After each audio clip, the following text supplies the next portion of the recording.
എല്ലാവർക്കും ജ്യോതിഷത്തിലേക്ക് നമസ്കാരം. എല്ലാവർക്കും ശാന്തിയും സമാധാനവും സന്തോഷവും സമ്പത്തും ഉണ്ടാകാൻ വേണ്ടി എല്ലാ ദിവസവും നമ്മൾ ശിവപൂജ, അതുപോലെ തന്നെ വിഷ്ണു പൂജ, മഹാലക്ഷ്മി പൂജ എല്ലാം നിങ്ങൾക്ക് വേണ്ടി നമ്മൾ ചെയ്യും. പൂർണ്ണമായ വിശ്വാസമുള്ളവർ മാത്രം കാണുക. എല്ലാവർക്കും ഐശ്വര്യം ഉണ്ടാകണം, എല്ലാവർക്കും സമ്പത്തുണ്ടാകണം.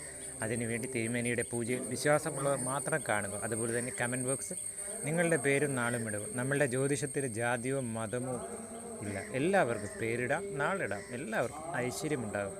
അതുപോലെ തന്നെ ഇന്ന് നമ്മൾ പറയാൻ പോകുന്ന പ്രധാന കാര്യം, ജൂലൈ 25 ഈ ദിവസം സമ്പത്തിൻ്റെ അഭിഷേകം. ഈ പറയുന്ന നാളുകാർക്ക് എല്ലാവിധ ഐശ്വര്യങ്ങളും, ശനിയുടെ മാറ്റം വളരെ ഗുണം ചെയ്യുന്ന ഈ നാളുകാർക്ക് ഈ ദിവസം എല്ലാം കൊണ്ടും ഗുണകരമായി മാറും. സമ്പത്തിൻ്റെ അഭിഷേകമാണ് ഈ ദിവസം ഉണ്ടാകും. അതുപോലെ തന്നെ പരിഹാരം നമ്മൾ അവസാനം പറയും. എല്ലാം പൂർണ്ണമായും കേട്ടുകഴിഞ്ഞാൽ നിങ്ങൾക്കെല്ലാവർക്കും ഐശ്വര്യമുണ്ടാകും. അങ്ങനെ സമ്പത്തുണ്ടാകുന്ന നാളുകളിൽ ഏറ്റവും ശ്രേഷ്ഠരായ നാൾ അശ്വതിയാണ്. അശ്വതിക്ക് എന്തുകൊണ്ടും ശനിയുടെ മാറ്റം ഗുണകരമായി ഈ ദിവസം നിങ്ങൾക്ക് എല്ലാവിധ സൗഭാഗ്യങ്ങളും വന്നു ചേരും. എല്ലാവിധ സഹായങ്ങളും 4 ദിക്കിൽ നിന്ന് വരും. നിങ്ങളെ സഹായിക്കാൻ പല ആളുകളും പല സഹായവും തരുന്നതാണ്. അതുപോലെ തന്നെ ജോലിയില്ലാത്തവർക്ക് നല്ലൊരു ജോലി ഈ ദിവസം ലഭിക്കും. ബിസിനസ്സിൽ തകർച്ചയുള്ളവർക്ക് ബിസിനസ്സിൽ വളരെയധികം ഉയർച്ചയുണ്ടാകും. കല്യാണ തടസ്സമുള്ളവരുടെ തടസ്സങ്ങൾ പൂർണ്ണമായും മാറും എന്നുള്ളതാണ് ഏറ്റവും വലിയ പ്രത്യേകത. അതുപോലെ തന്നെ എല്ലാം കൊണ്ടും ഐശ്വര്യപൂർണ്ണമായ ഈ ദിവസം ലോട്ടറി എടുത്താൽ ഒരു സമ്മാനം നിങ്ങൾക്ക് തീർച്ചയായും അടിക്കും. ലോട്ടറി എന്ന് പറഞ്ഞാൽ വെറും ലോട്ടറിയല്ല, ഭാഗ്യത്തിൻ്റെ ലോട്ടറി നിങ്ങളെ സംബന്ധിച്ച് പൂർണ്ണമായും നിങ്ങളെ തേടി വരും. അതുകൊണ്ട് എല്ലാവിധത്തിലുള്ള സൗഭാഗ്യങ്ങളും നിങ്ങൾ പ്രതീക്ഷിക്കാതെ തന്നെ നിങ്ങൾക്ക് വന്നു ചേരും എന്നുള്ളതാണ് ഈ ദിവസത്തിൻ്റെ പ്രത്യേകത. കഠിനമായി പ്രയത്നിക്കുകയാണെങ്കിൽ എല്ലാവിധ സൗഭാഗ്യങ്ങളും നിങ്ങൾക്ക് ഈ നാളുകാർക്ക് വന്നു ചേരും. അതുപോലെ തന്നെ പരിഹാരം അവസാനം നമ്മൾ പറയുന്നതായിരിക്കും. അതും കൂടി ചെയ്തു കഴിഞ്ഞാൽ പൂർണ്ണമായും ഐശ്വര്യം നിങ്ങൾക്ക് ഈ ദിവസം കിട്ടും. അടുത്തത് രോഹിണിയാണ്. രോഹിണിക്ക് ഈ ദിവസം എല്ലാവിധ സൗഭാഗ്യങ്ങളും സമ്പത്തിൻ്റെ ഒഴുക്കാണ്. പുതിയ വാഹനങ്ങൾ മേടിക്കാനുള്ള എല്ലാ സാധ്യതയും ഈ നാളുകാർക്ക് കാണും. അതുപോലെ തന്നെ മകൻ നാളിനും ഇതുപോലെ തന്നെ വാഹനങ്ങൾ സ്വന്തമാക്കാനുള്ള സാധ്യതയും കാണും. പരിഹാരം അവസാനം നമ്മൾ പറയുന്നതാണ്. അതിലൂടെ എല്ലാം പൂർണ്ണതയിൽ എത്തിക്കഴിഞ്ഞാൽ നിങ്ങൾക്ക് എല്ലാവിധ സൗഭാഗ്യങ്ങളും ഈ ദിവസമാണ്. അതുപോലെ തന്നെ ആരോഗ്യം വളരെ ശ്രദ്ധിക്കേണ്ട ദിവസമാണ് രോഹിണിക്കാർ. അടുത്തത് മൂലമാണ്. മൂലത്തിന് എല്ലാവിധ ഐശ്വര്യങ്ങളും വന്നു ചേരും. മൂലത്തിനും തൃക്കേട്ടയ്ക്കും വളരെ ഐശ്വര്യമുള്ള ഈ ദിവസം നല്ലതാണ്. അതുപോലെ തന്നെ ആരോഗ്യ പ്രശ്നം വളരെ ശ്രദ്ധിക്കേണ്ട കാര്യമാണ്. ആരോഗ്യം വളരെയധികം മോശമാകാതെ ശ്രദ്ധിക്കണം. അതിനുവേണ്ടിയുള്ള പരിഹാരം നമ്മൾ അവസാനം പറഞ്ഞു തരുന്നതാണ്.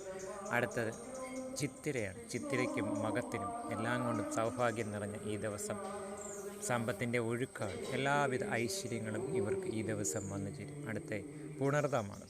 പുണർതത്തിനും വളരെയധികം ഐശ്വര്യങ്ങൾ വന്നു ചേരുന്ന ഈ ദിവസം സാമ്പത്തികമായി വളരെ ഉയർച്ചയുണ്ടാകും. അതുപോലെ തന്നെ പരിഹാരം നമ്മൾ അവസാനം പറഞ്ഞു കൊടുക്കുന്നതാണ്. അതും കൂടി ചെയ്തു കഴിഞ്ഞാൽ നിങ്ങൾക്ക് എല്ലാവിധ സൗഭാഗ്യങ്ങളും വന്നു ചേരും.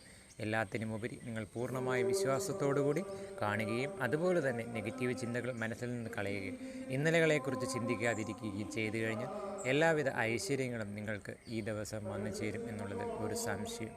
ഭഗവാന്റെ കാരുണ്യം എല്ലായ്പ്പോഴും നിങ്ങളിൽ വന്നു ചേരും. അടുത്ത നാൾ എന്ന് പറഞ്ഞത് ആയില്യമാണ്. ആയില്യത്തിന് വളരെയധികം ഐശ്വര്യമുള്ള ഈ ദിവസം നിങ്ങളുടേതായ എല്ലാവിധ ഐശ്വര്യങ്ങളും നിങ്ങൾക്ക് വന്നു ചേരും. പൂർണ്ണമായും ഭഗവാന്റെ കാരുണ്യം ഈ ദിവസം നിങ്ങൾക്ക് വന്നു ചേരും. അതുപോലെ തന്നെ ഈ പറയുന്ന നാളുകാർ എല്ലാം ഈ ദിവസം ക്ഷേത്ര ദർശനം നടത്തുന്നത് വളരെ ഗുണകരമായി മാറും എന്നുള്ളതാണ്. അതുപോലെ തന്നെ ശനീശ്വരൻ്റെ അനുഗ്രഹം മേടിക്കുന്നതും നിങ്ങൾക്ക് നല്ലതാണ്. ശനീശ്വര ക്ഷേത്രത്തിൽ നവഗ്രഹ ക്ഷേത്രത്തിൽ പോകുന്നതും വളരെ ഗുണകരമായി മാറും എന്നുള്ളതാണ്. ഈ ദിവസം നിങ്ങൾ പ്രധാനമായും ചെയ്യേണ്ടത് കറുത്ത ഡ്രസ്സ് ധരിക്കാൻ ശ്രദ്ധിക്കണം. അതിലൂടെ നിങ്ങളുടെ എല്ലാ തടസ്സങ്ങളും ഈ പറയുന്ന നാളുകാർക്ക് മാറിക്കിട്ടും എന്നുള്ളതാണ്. എന്ത് പ്രവൃത്തി ചെയ്താലും പൂർണ്ണമായ വിജയമാണ് ഈ ദിവസം നിങ്ങൾക്ക് ഉണ്ടാകുന്നത്. അതിലൂടെ എല്ലാവിധ അനുഗ്രഹങ്ങളും ഭഗവാന്റെ ഉണ്ടാകും. അതുപോലെ തന്നെ ഈ ദിവസം ദേവീക്ഷേത്രത്തിൽ പോകാൻ പ്രത്യേകം ശ്രദ്ധിക്കണം. ദേവീക്ഷേത്രവും നവഗ്രഹ ക്ഷേത്രവും പോവുക. അതിൽ പോയി കഴിഞ്ഞ് ഐശ്വര്യപൂർണ്ണമായ പൂജകൾ, കുടുംബാർച്ചന ചെയ്യുക. അതെല്ലാവർക്കും വേണ്ടി ചെയ്യുക.